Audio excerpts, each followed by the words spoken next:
Desde el año 2008 se han venido celebrando en España y en los países hispanoamericanos toda una serie de conmemoraciones de los bicentenarios de constitución de las naciones hispanoamericanas o de su independencia respecto de España, según las distintas perspectivas. En el año 2008 se celebró el 2 de mayo, en el que se daba como iniciada la guerra de independencia de España respecto a Francia, del invasor Napoleón, y sucesivamente, a partir del año 2010 y en adelante, se han ido conmemorando los distintos bicentenarios de constitución de las actuales naciones hispanoamericanas. Así, por ejemplo, en el año 2010 se celebró el bicentenario de la nación argentina. En el año 2011 se conmemoró, o mejor dicho, se puso colofón al año bicentenario de la constitución de la Primera República de Venezuela. Asimismo, en ese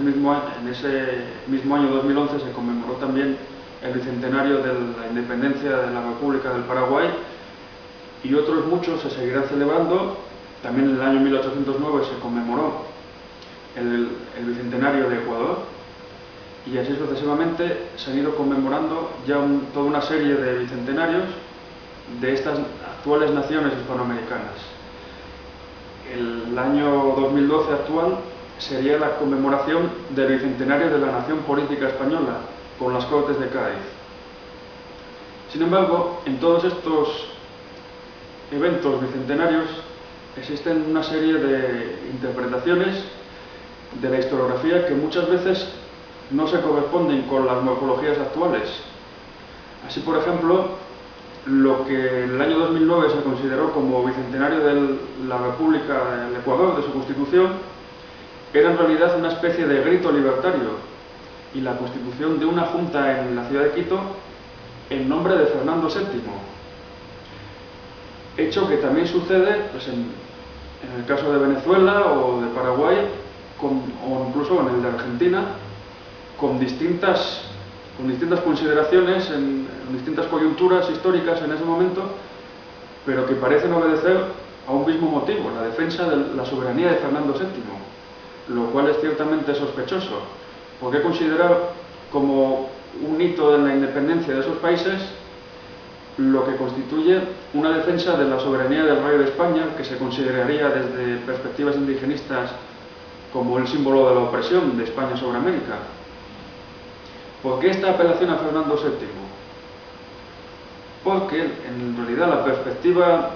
en la que se vivió todo este proceso de emancipación y constitución de las naciones hispanoamericanas, pues fue en realidad un pistoletazo que se dio a partir precisamente de la invasión napoleónica de España y del secuestro del soberano Fernando VII. Así, desde la perspectiva de la democracia cristiana, entre comillas que diríamos, codificada sobre todo por los jesuitas, especialmente por Francisco Suárez, en sus tratados sobre las leyes, la sociedad política en realidad no surgía de un pacto, como se ha dicho comúnmente, apelando a Rousseau y el contrato social, y como se ha manipulado en el fondo desde esta perspectiva la historiografía, sino que se consideraba que la sociedad civil ya era un hecho. En el fondo, pues la sociedad civil es la Iglesia, y realizaba un pacto no entre los individuos entre sí, sino con el príncipe, el monarca, al que se le cedía esa soberanía. Pero si el monarca fallaba, si no cumplía con unas determinadas normas cristianas en el fondo, o si el monarca estaba ausente, esa soberanía debía pasar al pueblo. ¿Dónde encontrar la morfología, el lugar exacto en el que localizar esa soberanía popular? Pues en el poder municipal, en los cabildos en Hispanoamérica, que fueron la base desde la que se realizó la conquista y la formación de los virreinatos en Hispanoamérica. El poder local, efectivamente, de las municipalidades, de los ayuntamientos. La noticia de que Fernando VII había sido secuestrado por Napoleón, pues en primer lugar en España, dio paso a las juntas en defensa de esa soberanía. En Oviedo y en Asturias se formó la Suprema Junta de Gobierno de Asturias,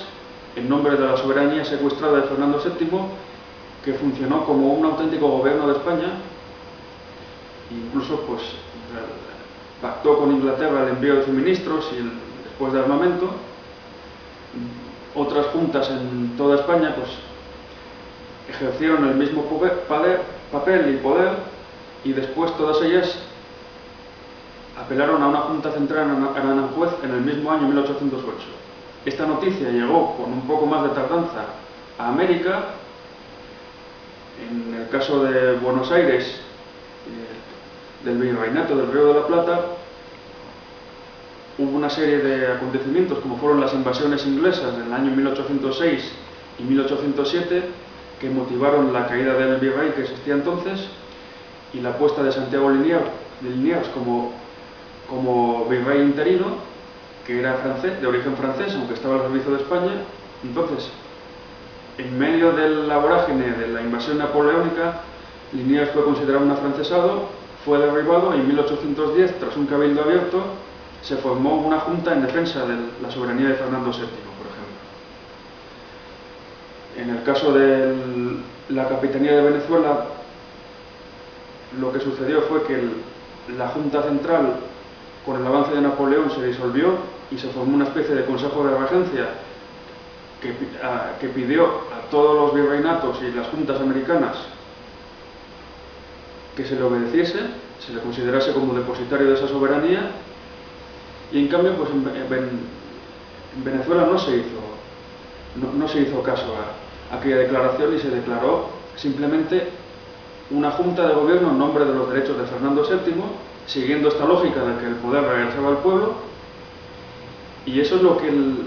después derivó, después de varios enfrentamientos, en lo que fue la primera república de Miranda y Simón Bolívar. Pero claro, una primera república que está solo reconocida en el ámbito de Caracas. Los otros cabildos que existen, no solo en la Capitanía de Venezuela, sino en lo que era la Nueva Granada, tampoco obedecen esa soberanía. Y entonces, lo que va sucediendo en el contexto pues, de la lucha contra Napoleón, y después ya en 1814, cuando las distintas juntas le piden a Fernando VII, ya repuesto como rey de España, una reconsideración de lo que son las posesiones americanas. Es decir, en la Constitución de Cádiz se había dicho que la nación española incluía a los españoles de ambos hemisferios, pero en el fondo lo que se había ido recogiendo en el derecho indiano es que realmente España y América eran territorios que estaban todos sometidos a la soberanía del rey de España, y por lo tanto España no era lo mismo que los virreinatos americanos. A partir de aquí se produjo pues, una lucha ya efectiva para independizarse de lo que era Fernando VII, ya entendido como un tirano, en el sentido pues, de la doctrina del poder popular de Francisco Suárez. Es decir, Fernando VII ya no obedecía a lo que era el código jurídico entendido en Hispanoamérica, y por lo tanto ya la lucha sí era por independencia. Y entonces la apelación a Fernando VII, viendo que les había traicionado, llevó a los españoles americanos a luchar por su independencia, efectivamente, pero una independencia que no es la de las naciones hispanoamericanas actuales, sino que más bien cada núcleo de resistencia se declaraba como poseedor de toda la soberanía de América. Es muy curioso el caso, por ejemplo, del Paraguay, que en el año 1813, el 12 de octubre de 1813, proclama su independencia respecto a lo que fue Buenos Aires y lo que era España, y se proclama como la primera república del sur. ¿Por qué? Porque se declara como república efectiva de la América Meridional, a la que tienen que federarse todos los demás cabildos que están en América. Entonces esa es la primera declaración efectiva de independencia de todo el continente americano. Simón Bolívar, cuando declara la Gran Colombia, unos años después, en el contexto pues, del famoso Congreso de Angostura, también lo hace desde la perspectiva de todo el continente americano. Entonces, todas esas declaraciones de independencia que se van sumando y que todos quieren lo mismo, al final en lo que derivan es en la disgregación de lo que habían sido los virreinatos americanos y la formación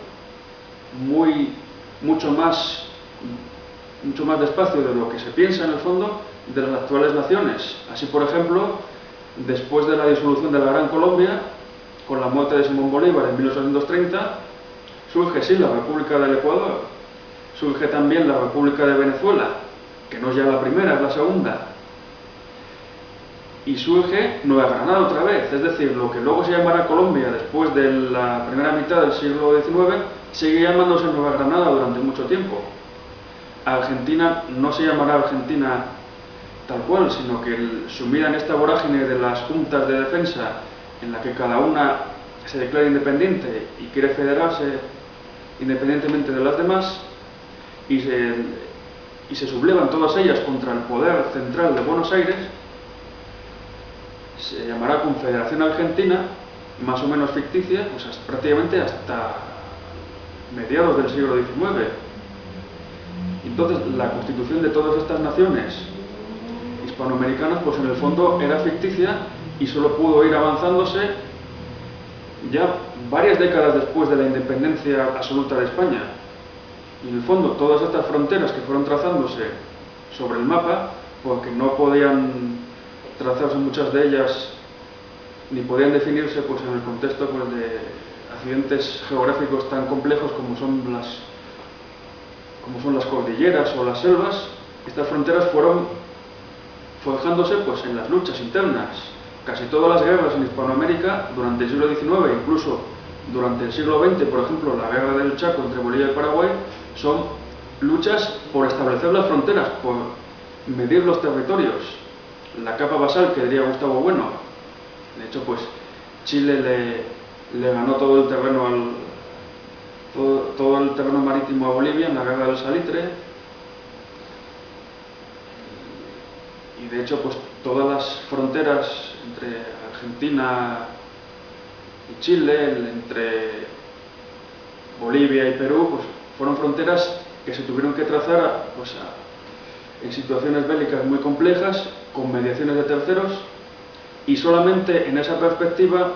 de conflictos constantes pudo forjarse la conciencia nacional a la que pueden apelar muchos hispanoamericanos hoy día. Conciencia nacional que muchas veces se manifiesta en un espectáculo tan importante como es el fútbol. Y el patriotismo deportivo es muy importante aquí. Y sin embargo, pese a todas estas divergencias, existe un marco común que es el del español, y de hecho pues la perspectiva de los bicentenarios hoy día pues a lo que nos lleva es a ver cómo esa idea común de independencia americana y de unidad continental